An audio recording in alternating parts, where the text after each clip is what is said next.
Good morning. Welcome to the weekly Coronavirus Disease 19 Response Director's Live Stream with HHD staff. I, Dr. Melissa Sheldon, will be today's moderator. The 1-hour live stream just basically entails updates on what's going on in the response and an opportunity to ask questions. After the update, we will address your additional questions. If you would like to ask a question, remember, just press the My Question tab located at the top right corner and post your question. Also, a friendly reminder, there may be a 10 to 15-second delay via the web.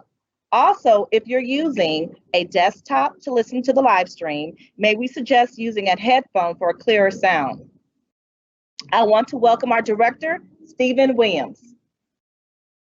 Good morning. I hope y'all are doing pretty good today. I feel pretty good. I had an opportunity to go out and walk a couple of miles, a lot less than I normally walk because I had to be here a little sooner than normal. Again, I want to continue to give shout outs to people that are out at the testing sites and that are manning our epidemiology functions, who are constantly busy. I had an opportunity to go out as usual on Saturday to the testing site. And city's usual fashion, the air conditioner wasn't working on one of the vans, and we were able to get police to come out and get it started and fix. Got a text the next day that said it was still working, so that's a good thing. Things are getting a little hot outside. It's important, I think, for us to remember, when we're working outside, even in your normal jobs, that you continue to hydrate yourself and just be conscientious about not overheating. And I want to give you kind of an update on some of the stuff that's going on in the department. As you might know, the city of Houston received $406 million for COVID response. Part of that response certainly should go to the Houston Health Department just because we're kind of in the kicking phase.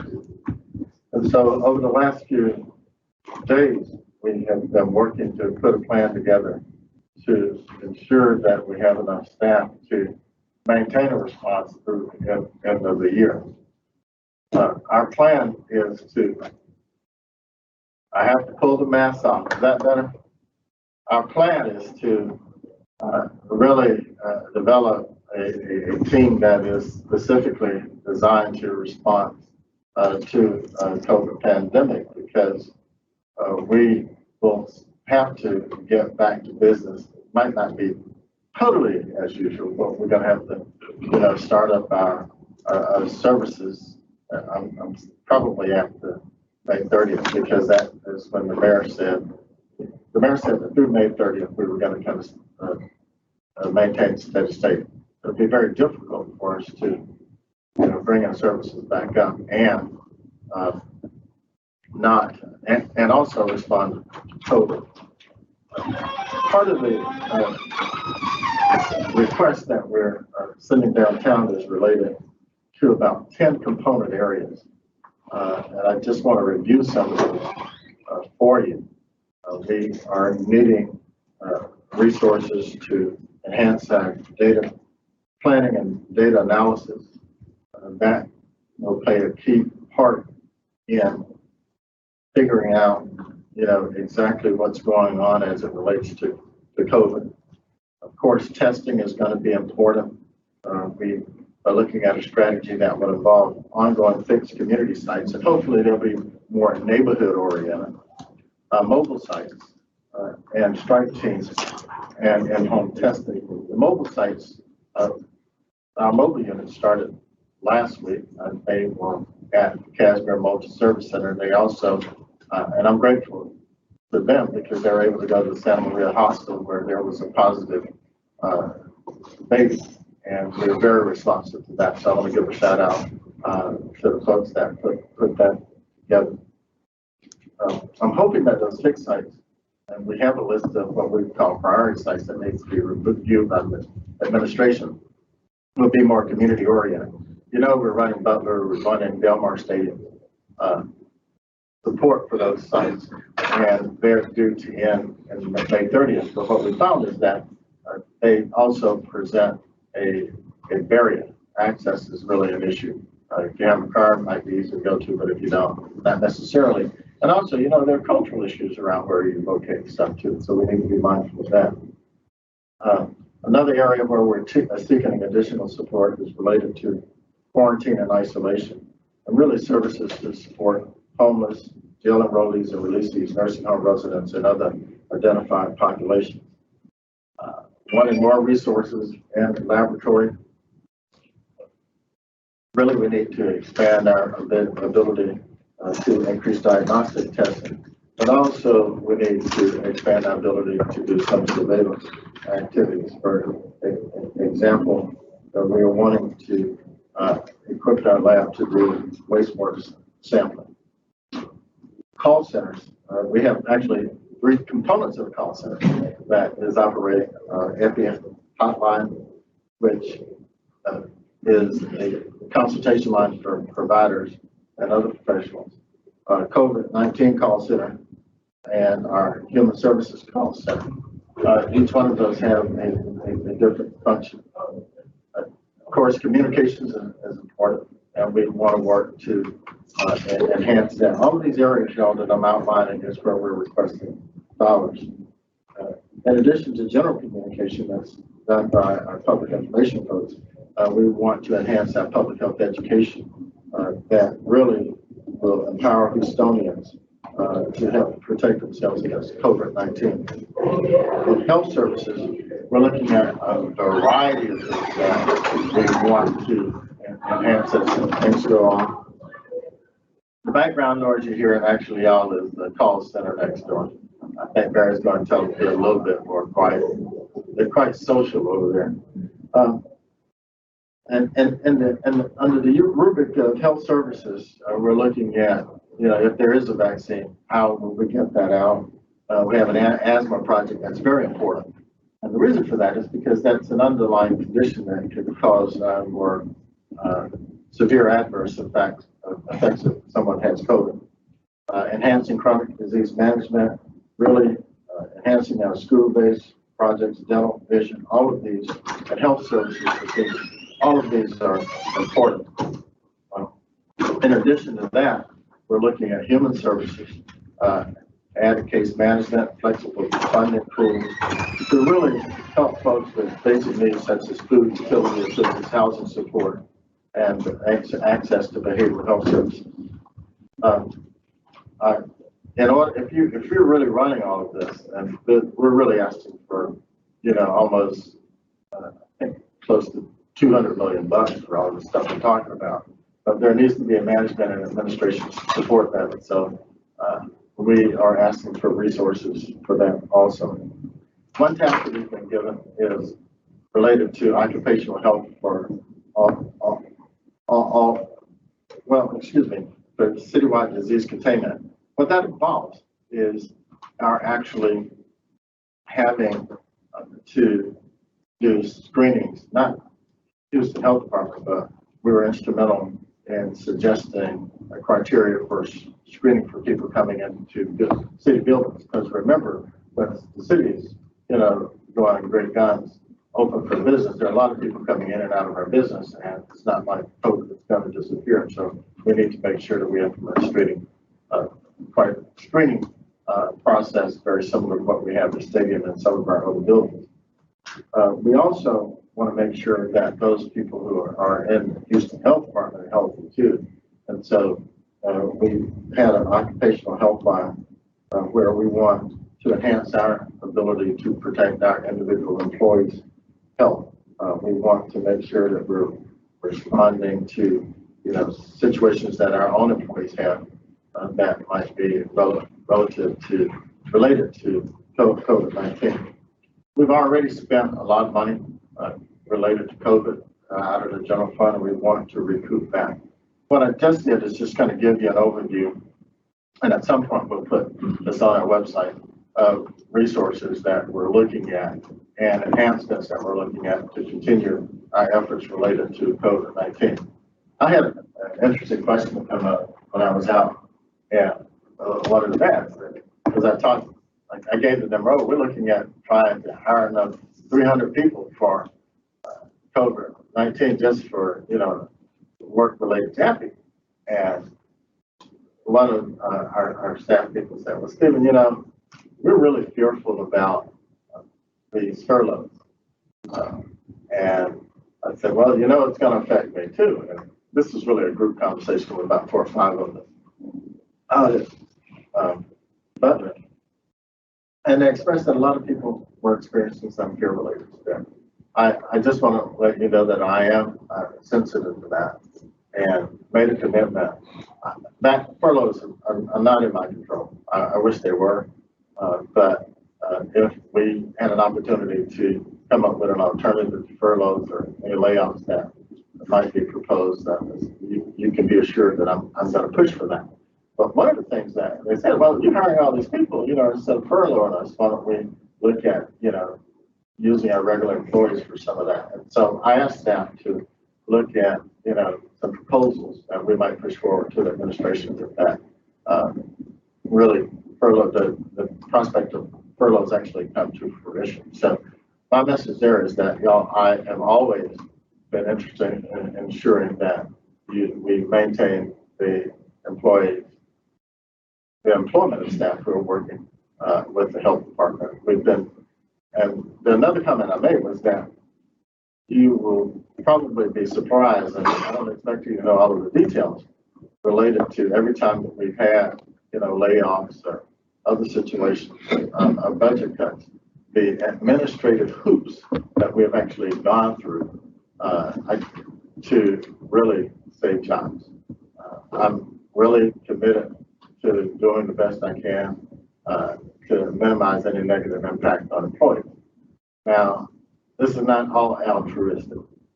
My expectation, if we as an administration do that, is that you really do your work and you show some level of dedication. And you have done that in the past almost 16 years that I've been here. And I'm grateful for that. But I want to let you know that every situation where we've faced a financial challenge, that was my 2 things that I said.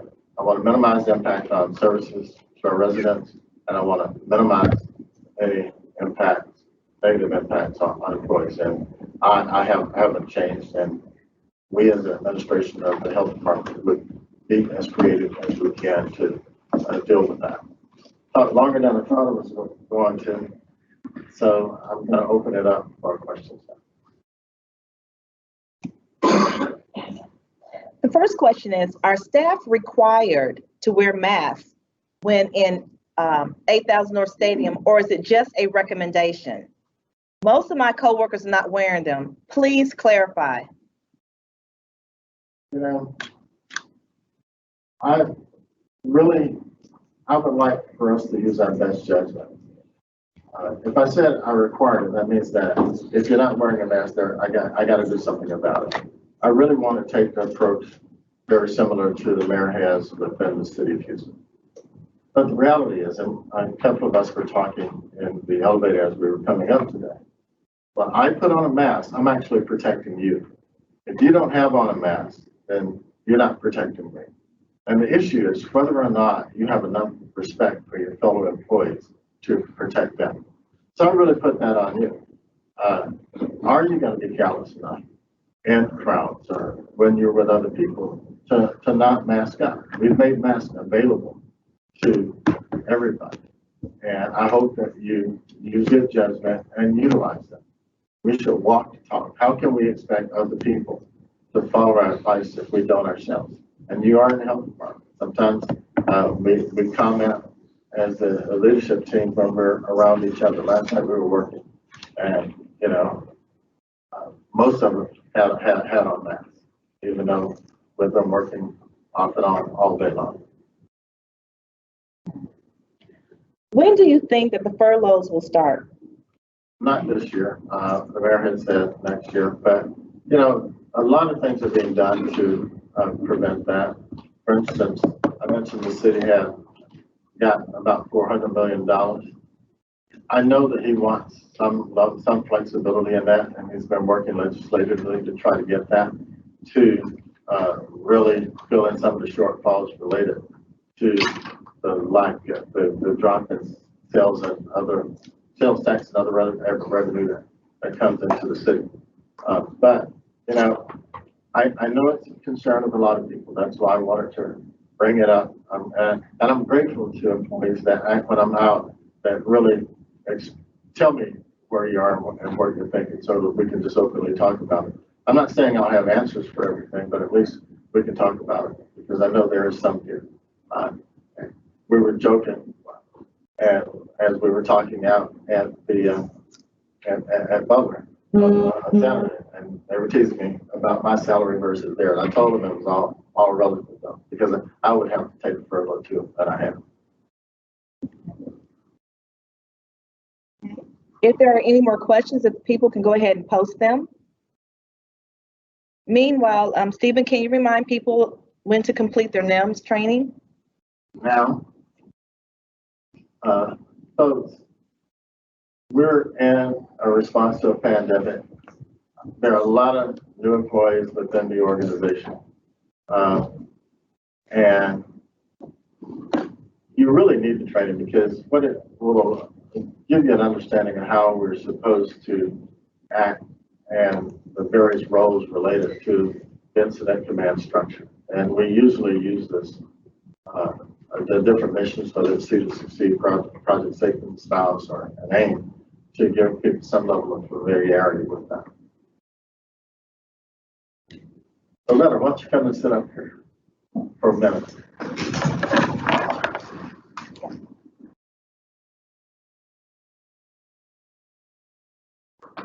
I have my mask on my desk. Just put it on.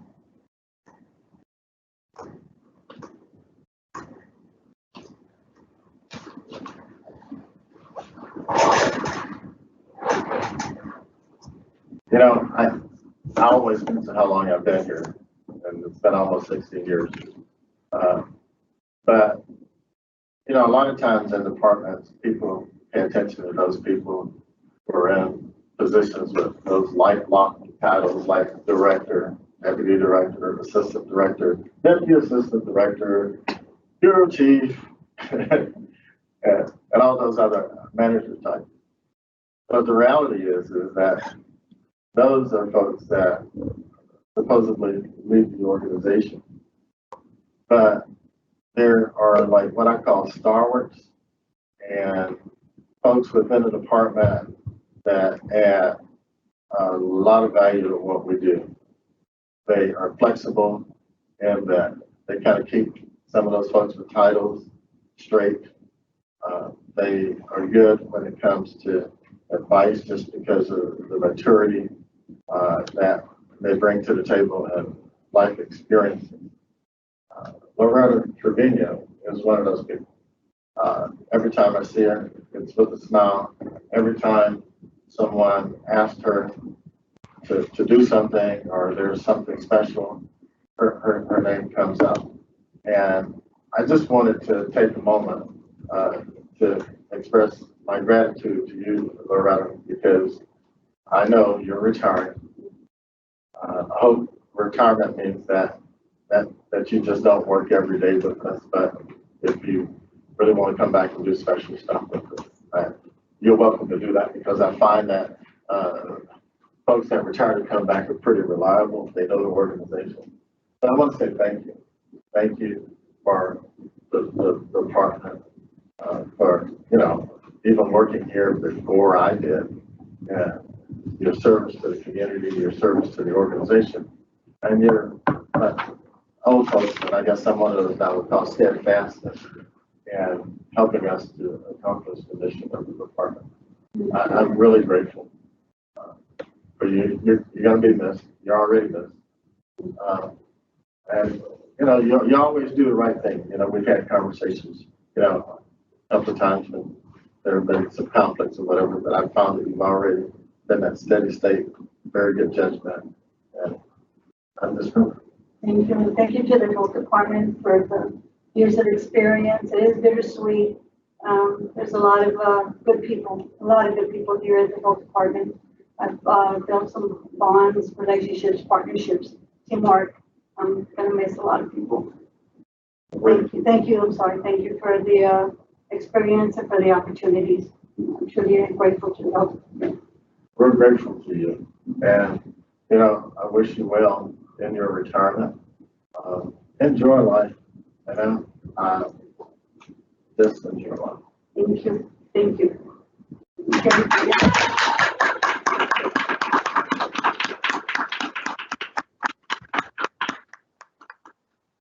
You know, there are a lot of special people in life that are around here. I've got a real standout. And, you know, that's really what makes the department work. I think it makes the department special. And so, for those of you who have been here a long time and have really worked in a dedicated fashion to help us get the work done, I'm grateful for that. The next question, would our health department be able to provide us with free test kits if available? I think that question really gets to whether or not we're going to test employees. That is something that we have thought about. And that might be one of our strategies. We've talked about it off and on, but had made a commitment one way or the other. The next question, if you travel domestically, do you need to quarantine after returning? Also, what if you travel internationally? What is the policy right now? Well, to my memory, and folks straighten me up if I'm wrong, I mean, there are certain countries that if you travel internationally from it, you do need quarantine. If you are coming in from Louisiana, the governor has said that you need to quarantine. Right now, I think you need to use your best judgment. At one point, we were saying, you know, because of how the virus has spread throughout places like New York and other jurisdictions, we have asked people to quarantine for 14 days. You know, this is one of those deals where all of us have been, I think, pinned up for almost 2 months. I think that everybody has the urge and the desire to want to get out. I'm looking at Patrick here and Judy, who's sitting next to him. They want to go eat at a restaurant, you know, because they like food. I like food too. And I think that, you know, you just have to use your best judgment. You have to use your best judgment. It's not really about you. It's really about, you know, those folks that are around you. I have a desire to go home and visit my sister who has been in intensive care, in the hospital, at a rehab center for the last 2 months. And I'm not going to go visit her because I don't want to expose her. I mean, she's a senior and she had a major illness. Well, she has a major illness and she had an accident. I broke her femur and I want to be there, but I'm not going to do that because I don't want to potentially expose her. And when she came home this weekend, I gave her a call and I said, okay, make sure that your sister and your nephew who are in the house with you at this time, they mask up. They need to really protect you. So it's about how, I mean, the real question is, how much do you care about the people that are around you?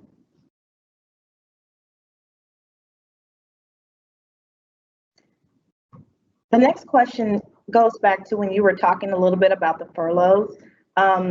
This individual is asking, will grant fund employees be furloughed as well? Grant fund, the furloughs usually affect the general fund.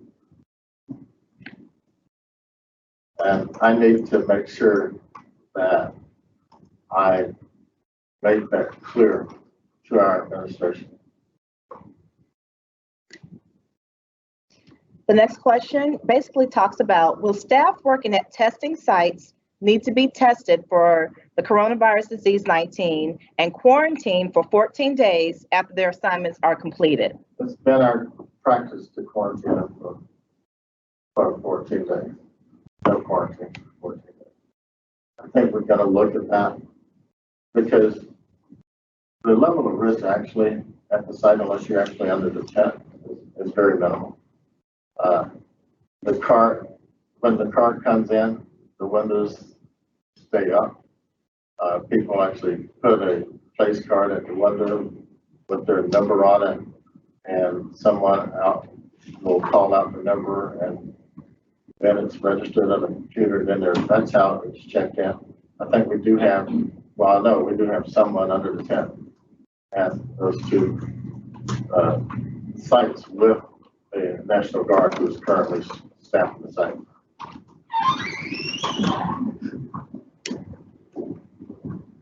Okay, we're going to give a few seconds to wait for some more additional questions. Meanwhile, can you talk a little bit about the antibody testing? Should it be done on everyone? I'm going to invoke David Purse, our health authority here. I think that there are about 100 antibody tests that are out there. I want to say 8 or less are FDA approved. The sensitivity of those tests is questionable right now. The coronavirus is in a family of viruses. COVID-19 is in a family of viruses, one of which is actually the common cold, a couple more. So some of those tests, if you test positive for with one of the antibody tests, some of those tests do not distinguish whether or not you have actually had COVID-19 or common cold or one of the other viruses in that family. And that's what I mean by sensitivity.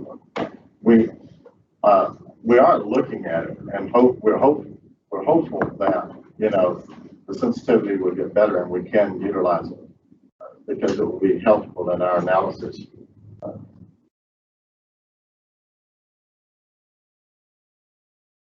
Also, should we test for coronavirus 19 and the flu? You mean during flu season? Yes, sir.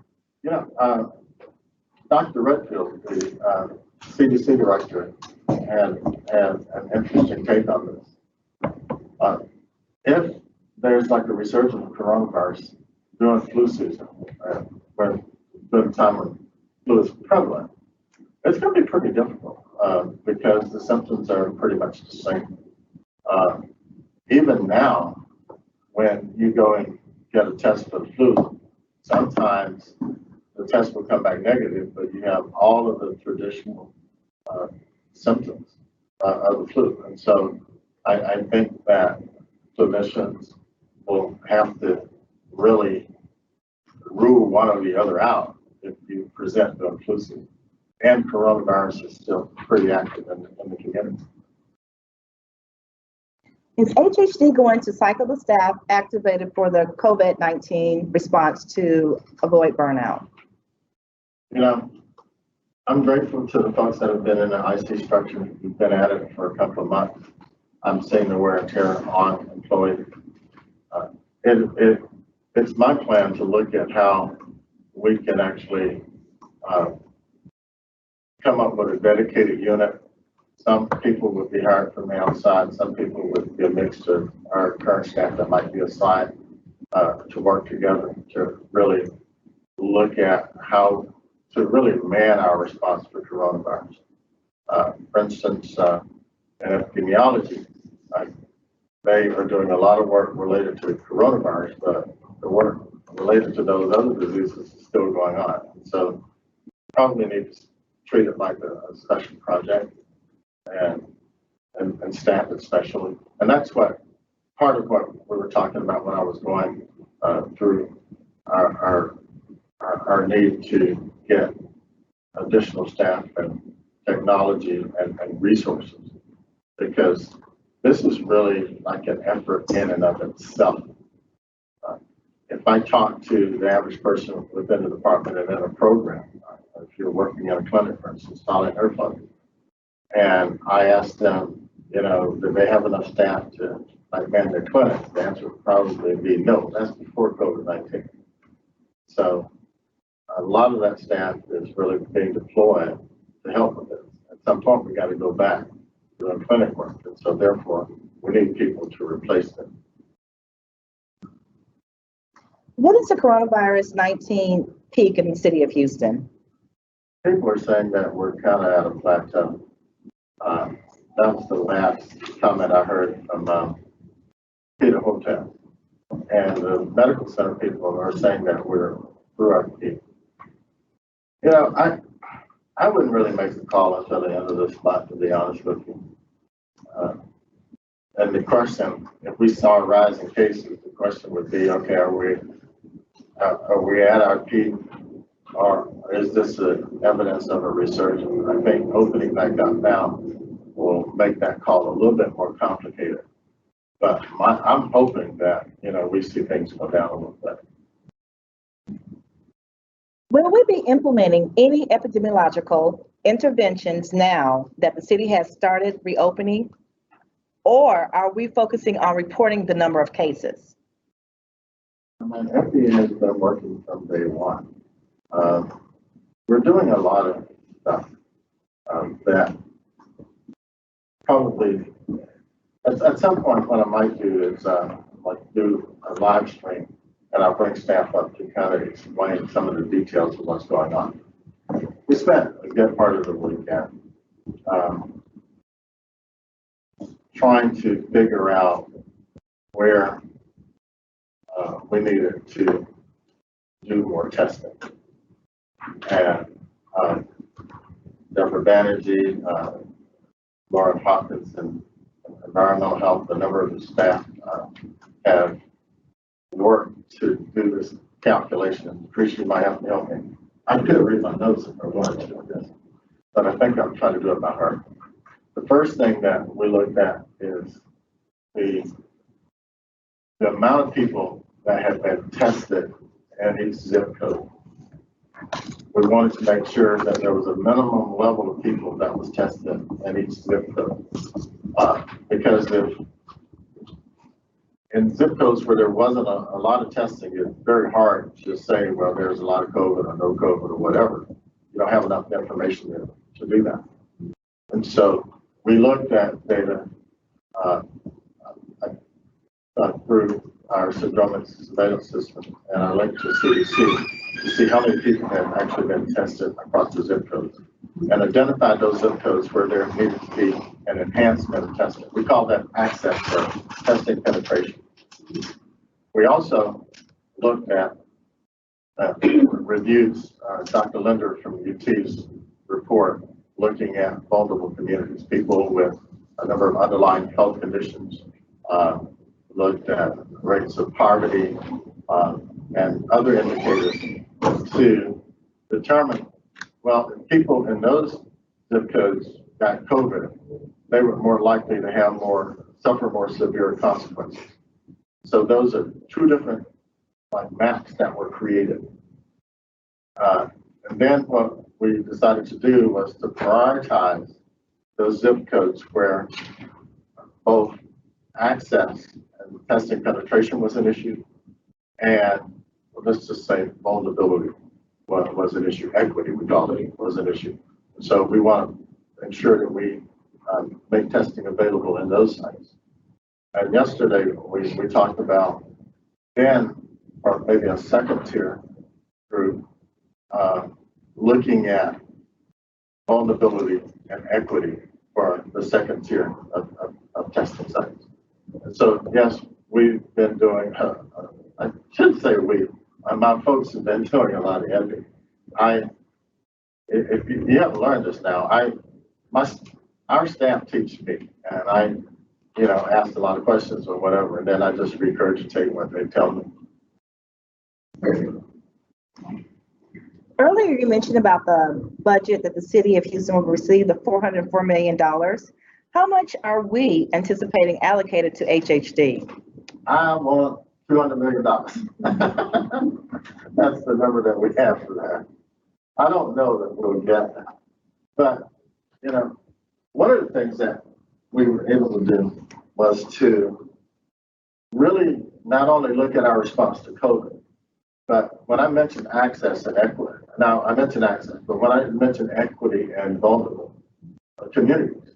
You know, our efforts related to chronic disease management is important. Our efforts related to making vaccine available is important. Our efforts like to put eyeglasses on kids is very important because that determines, you know, where they're likely to be when they're grown. And so our efforts to support seniors is important because they're a vulnerable population. And so we are proposing some enhanced activity related to equity and vulnerability also. The next one's a comment and with a question. There are a few of us working the mobile testing sites at the MSCs, approximately less than 20 people. Is it possible that you can please assign someone to assist with activating additional staff? We ended the weekend exhausted, or the week exhausted. Yes, I will look at it. I think that the question and the comment relates to what I said earlier, you know, requesting additional people to do that. As we speak, I think we have some staff that are on the phone with CDC Foundation. They're going to give us like 33 people. We're requesting, you know, several hundred additional people to help with this. I'm hoping that once we propose some testing sites. I'm hoping that once we get that we get to go ahead with that we're able to kind of try to normalize our approach to this. The mobile unit does need, I think, some level of enhanced support. Are there any other city departments activities that are assisting our health department with the response? Yes, particularly in the call center. We engaged 311 to kind of help assess what was going on earlier in those efforts. Library and parks have been very helpful in manning the call centers for us, and really got some feedback from other folks saying that they really appreciated being able to help out. You know, there's really, from my perspective, there's no greater calling than to help folks. And when you don't do that in your daily work and then you have that experience, it's really gratifying. Police have been extremely instrumental in helping us not only pick sites, but handle the traffic around the sites. We had a very good engagement with the fire department. Our staff, our MPs, and the fire department have gone to every nursing home within the city of Houston to do an assessment to make sure people were, you know, engaging in best practices and facilities that house and take care of vulnerable populations. It's kind of slow starting initially, but once it got going, there was a great deal of synergy that was developed between the two departments to make that work. What is the plan for the health department to continue the testing once the United States Public Health Service departs? Well, hopefully they leave a lot of supplies because we need access to those. But what I was speaking to that earlier, what we're trying to do is to use data to inform where we need to have testing sites. And right now, we said access and equity are the two drivers of the sites that we picked. So we want more neighborhood-oriented sites where we can see up to maybe 250 people a day. We want to engage partners like United, Memorial, Medical Center, and maybe we have had a conversation with Kroger to maybe man those testing sites. And of course, we have our mobile unit that's going to be rotating throughout the city. The next one is, I saw a lot of people out this weekend without masks. How is the city doing in terms of social distancing? And do we expect an uptick in cases when the stay-at-home order ends and kids go back to school? If so, how will we address this? There is in fact an uptick in cases. The sober reality is that we're going to hit the restart button. My hope is that if that happened, that we would have put in place a secondary structure that can follow this. I did a budget presentation last week, and one of the council members asked me a philosophical question. That was, what do I think was my hardest challenge and what is of utmost concern to me? And what I said was that actually not burning out our staff, keeping our staff engaged and supported through this. And with hurricanes, I'm reminded that in floods, that pretty much the city shuts down. But in this case, we as a health department have not shut down during this COVID-19 pandemic. And I recognize, like with the question before this, people are really tired. Truth is, I'm tired.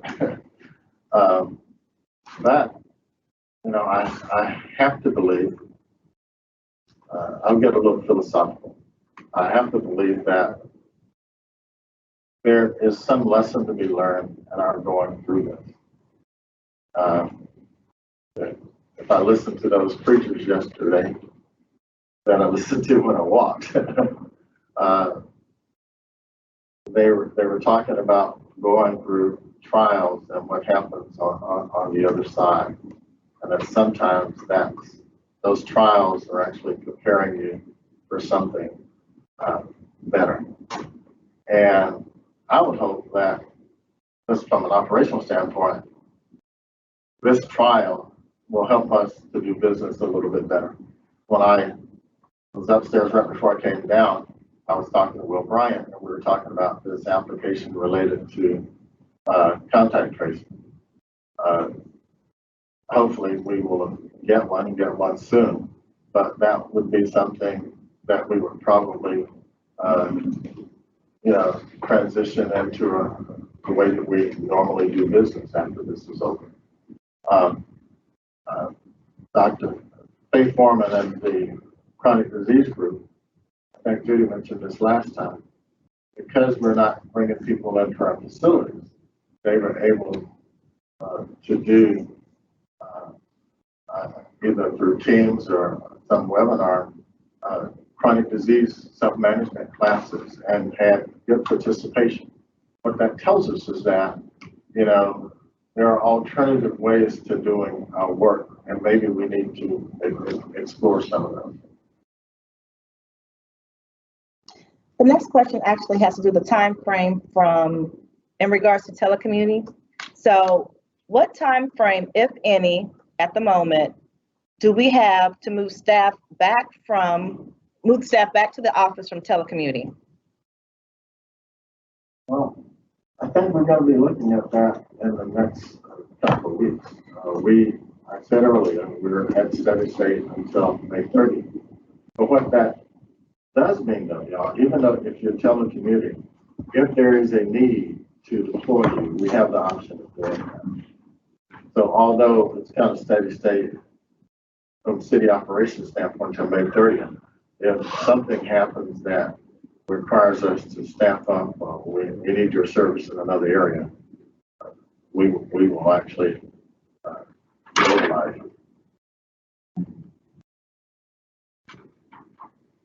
The next one, the question actually pertains to holiday times. This Sunday, we got an email that the mayor approved Mother's Day, Memorial Day, and Father's Day as holidays.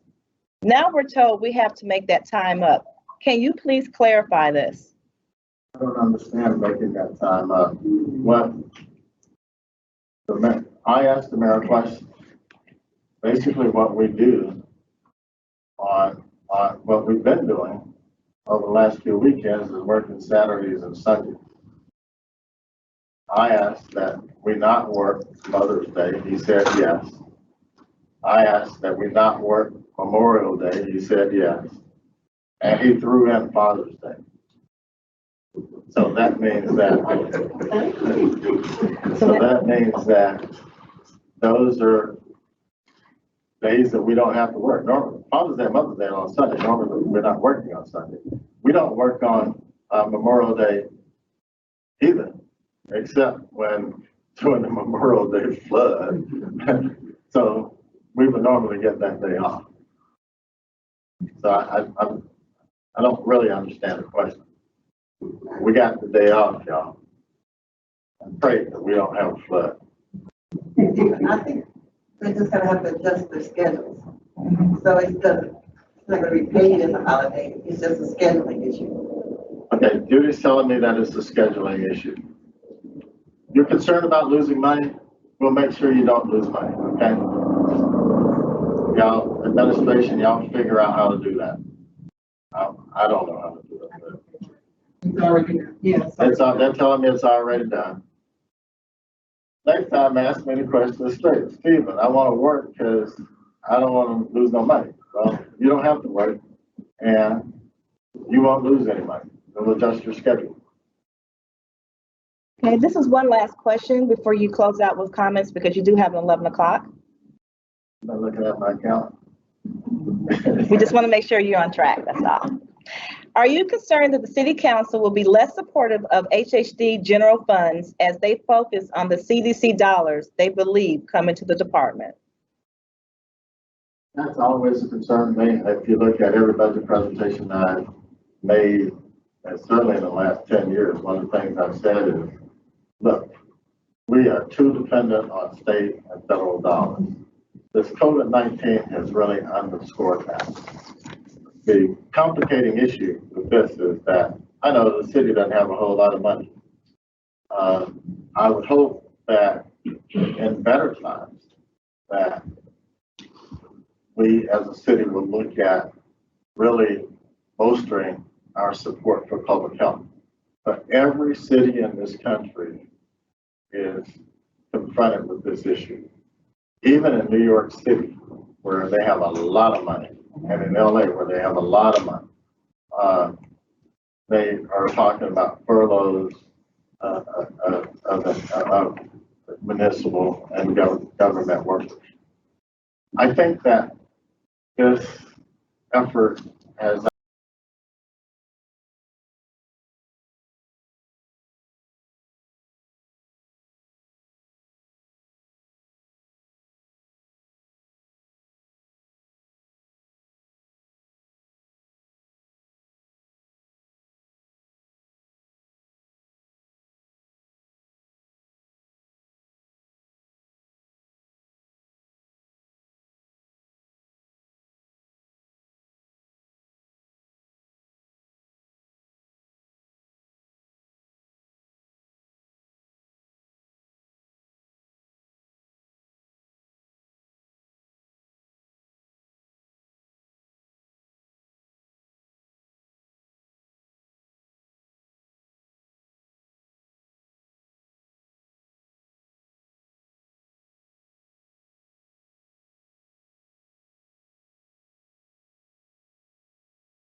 as she handled the to-go orders.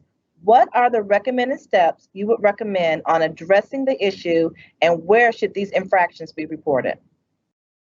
I usually call Patrick when I get reports. I'm not gonna give y'all his phone number. We're calling environmental health, and we will look at it. Now, let me tell you what I'm not promising. I'm not saying every time you see one individual in a restaurant do something wrong, we're gonna send somebody out. Y'all were talking about work-life balance. You'd be working the inspectors like crazy if we did that. We will, you can call and report it, and they'll make a determination of whether or not they'll make a phone call to that restaurant or they'll actually go on site to that restaurant or establishment. I leave that up to them. Usually I will call them on what I would consider major infractions or just report something, when I see something. Sometimes when I think I'm seeing something wrong and I call Patrick, he say, well, Stephen, they really can't do that.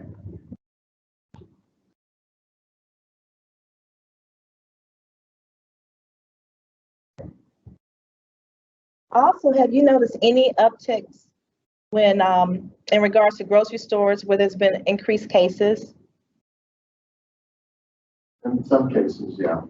Some situations, yeah, we have. I've actually dealt with a couple of situations myself. In this case, I did send Patrick folks out, and they were very helpful.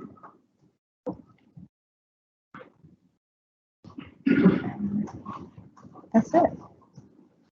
Well, we were actually got a bet as to how long this thing was going to last. I said it was going to last right at 30 minutes. But it went a little longer, and that's fine. It seems as though people are at least listening because of the nature of the questions that are coming in. I think so. Maybe we're getting some things clear about work and time or whatever. I just want to say thank you for being an employee in the Houston Health Department.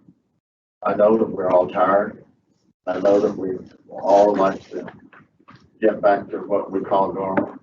Normal probably won't be the normal that we experienced before COVID, because I think everybody's going to be sensitive to the fact that we can transmit disease, in this case the virus, amongst ourselves. I think that the new normal might include social distancing, to some extent the wearing of masks for a while, until there is a vaccine, or until people know that they can be successfully treated. There's a clear-cut path to treatment. I encourage you to go online if you don't take the paper and read the article that highlighted United Memorial Medical Center and their special COVID unit. I think there's some interesting things that they're seeing, and they're only reporting what they're seeing in that particular hospital. We have to be committed to staying the course with this virus. This is what public health is about. Do what you can to stay emotionally healthy and physically healthy. Take a walk, ride your bicycle, relax, get hot, go swimming. I know that as a department, we can handle this. We've shown to date that we've done a pretty good job. I am hopeful that all of you will continue to stay the course, because our community is counting on us, because this is really about saving lives. And I thank you for the work that you're doing. Also, please remember, if you need to see any other recaps of our past live streams or obtain additional information, please check out our HHD employee website. This wraps up this week's live stream. Please stay tuned for next week's live stream. Thank you.